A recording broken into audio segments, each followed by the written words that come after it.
and it was about our country and its future. And I wondered what our choice was going to be. Were we going to be small, or are we going to be big? Okay, so that is Chris Christie, who has been edited to have a breakfast buffet in front of him and holding a plate of it's actually horrible, but very funny at the same time and incredibly stupid. But the former president of the United States sent that out to his followers, I believe both on Truth Social and I think just on Truth Social, because Twitter, we're still trying to push people to Truth Social. But that was just an edited portion of Chris Christie's campaign announcement. He is running for president, and there he is. And presumably this is making fun of the fact that Chris Christie is a large man. So there you go. Donald Trump then followed up though, critiquing Chris Christie's speech, saying, how many times did Chris Christie use the word small? Does he have a psychological problem with size? Oh God, projection. Actually, his speech was small and not very good. It rambled all over the place and nobody has a clue of what he was talking about. Hard to watch, boring, but that's what you get from a failed governor of New Jersey who left governor New Jersey, just in case you didn't know, in quotes, in parens, who left office with a 7% approval rating and then got run out of New Hampshire. This time it won't be any different. Now, before I kick it to you, I just want everyone to remember one of my favorite Trump moments. I believe it was either during the government shutdown or some sort of international crisis. One of those things where it's like, bro, you should probably be working. But Trump took a break in 2019 from his work of, being the leader of the not free world. And he was at Mar-a-Lago in front of the omelet bar himself. Look at that. Remember this fun one? All in khaki. Just if Obama were dressed like that, there'd be an international crisis. So yeah, that photo is not doctored. No, that is a photo of the real Donald Trump ordering. I feel like it's just like, no, more cheddar. It's all cheddar cheese. Like don't show him a green onion. Don't show him a mushroom. Are you kidding me? He wants the omelet, mostly cheese and no egg yolk. It's like an egg white cheese. It's very disgusting. Anyway, Ray, what do you think of this? It's the bully tactic. I'm just saying, this is why all these candidates are going to fail, because Trump will just put out something that some weird meme lord sent him, and yeah.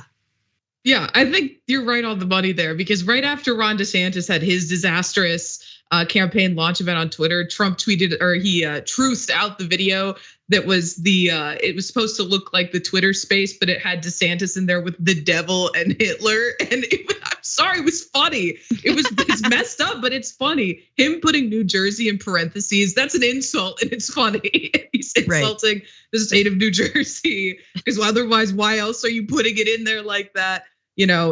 Posting that edited video. I mean, glass house is Trump, let's be serious. But I think this is why I've never been concerned about DeSantis becoming the nominee, which I think he's a bigger threat to democracy in America than Trump is. Not that Trump isn't a massive threat, just DeSantis is worse.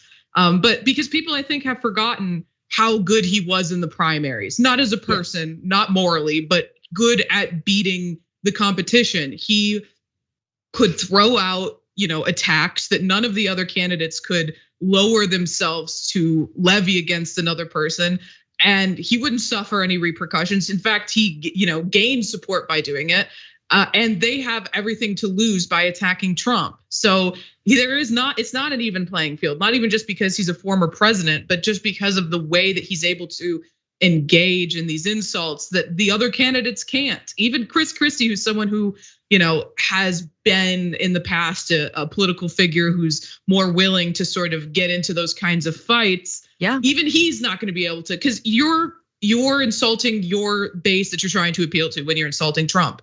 Those are the voters you need to win an election. So they really can't attack him the same way he can attack them. So I think he's perfectly positioned to become the nominee, and then hopefully by the grace of God, not become the president in 2024. Yeah. There is a quote, we don't have this graphic, but I just wanted to, quote Chris Christie, because I agree with you that I don't think Ron DeSantis is courting Trump's base too much. Chris Christie wants Trump's base, because who doesn't? Of course, except they're scary, But he wants to beat Trump in, like, I know he's gonna have some sort of retaliation for that really stupidly dumb, maybe it's the photo of him at the omelet bar or whatnot, but like the dumb like Photoshop job that was, right?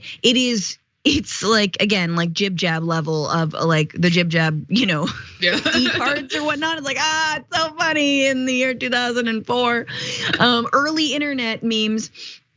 Chris Christie, though, said, there's one lane for the Republican nomination and he's in front of it, meaning Trump. If you want to win, you better go right through him, because let me guarantee you something from knowing for him for 22 years, he's gonna try and go through me. He's gonna try and go through DeSantis, Haley, and Tim Scott and everybody else who stands in his way.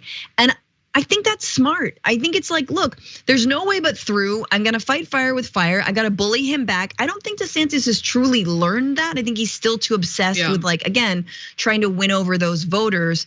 But Chris Christie, I think, will be fun to watch. Just like the entire Republican primary will be fun in like, oh my God, is this the end of democracy kind of fun? As in incredibly scary. But yeah, bro. You're calling, both of you are unhealthy and disgusting. It has nothing to do with your weight, but let's be real. Trump's White House was known for emanating the smell of rotting fast food and old fast food wrappers. So like, let's not take jabs at people's health. Yeah, you were saying that like actually beyond when he invited the football team over and the government was shut down and he laid out McDonald's, that like just in general when he would get nervous, like the entire White House would just smell like, big special sauce. Yeah, staffers were complaining about the smell emanating from the Oval Office and how disgusting it was. God, I don't envy that. I wonder how much Biden aired it out. Now it just smells like Jill's cinnamon candles. Anyway, let's move on to this.